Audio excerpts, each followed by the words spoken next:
Hello students, आपका SSC में स्वागत है। आज बेसिक फिफ्थ सेम की क्लास पेपर सेकंड पढ़ रहे हैं हम लोग।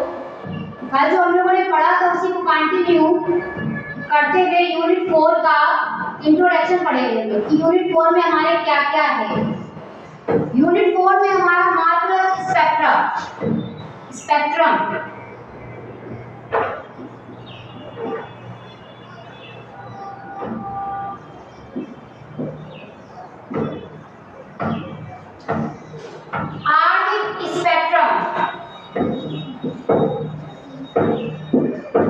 कोई बताना चाहेगा आणविक स्पेक्ट्रम क्या है, कहां से ये उत्पन्न हुआ, कहां से ये आया?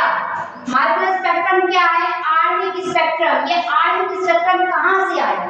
कोई भी एक्सप्लेन कर सकता है कि ये वर्ड आया तो कहां से आया? हमारा निकल के आणविक स्पेक्ट्रम कहां आया? जो एटम है ना, उनकी इलेक्ट्रॉनिक अवस्थाएं होती है, स्टेट्स होते हैं ना, N1 N2 N3। जो एटम है, परमाणु, इनकी जो इलेक्ट्रॉनिक अवस्थाएं हैं उनमें क्या किया जाता है?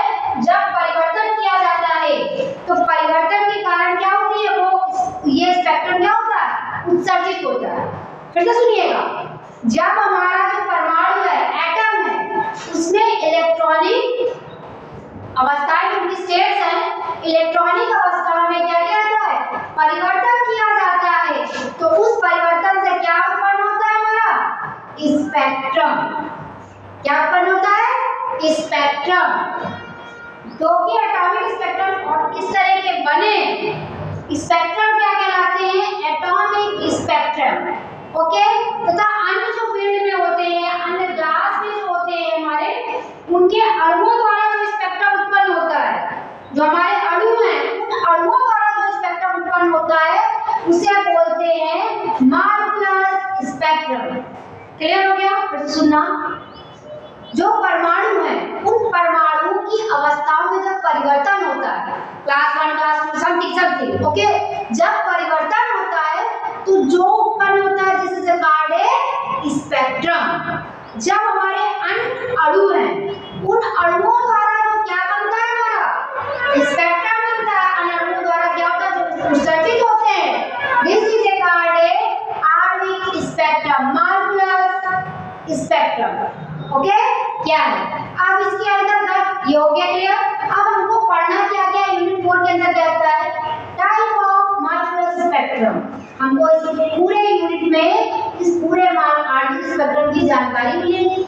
इसके अंतर्गत कितने टाइप के होते हैं, देन फिर सबसे important rotational energy of diatomic molecular, ये हमको इसके बारे में बताएगा। वाइब्रेशनल पढ़ेंगे आप, दिस इज अ क्वांटिटी। सबसे अच्छा एक वर्ड आएगा आगे जाके, Raman effect. Molecular spectrum, this is the most important Raman effect. Okay, ये स्पेक्ट्रम हो गया। इलेक्ट्रॉनिक स्पेक्ट्रम भी बहुत पूछा जाता है, इसकी भी जानकारी हमको होनी चाहिए। बहुत एग्जाम में पूछ लिया जाता है, ज्यादा है नहीं, आपको थोड़ा बहुत मे भी केमिस्ट्री में भी है, लिमिट पूछी जाएगी ग्राउंड स्टेट से।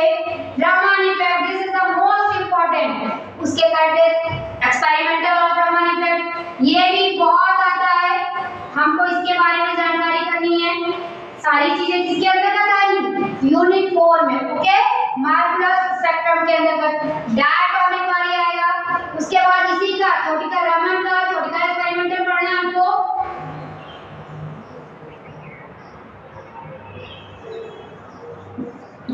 वाइब्रेशनल आएगा और इसकी एप्लीकेशन। ये मैं आप लोगों को इसलिए इसका इंट्रोडक्शन नहीं दे रही कि अपन को पता होना चाहिए ना कि अपने यूनिट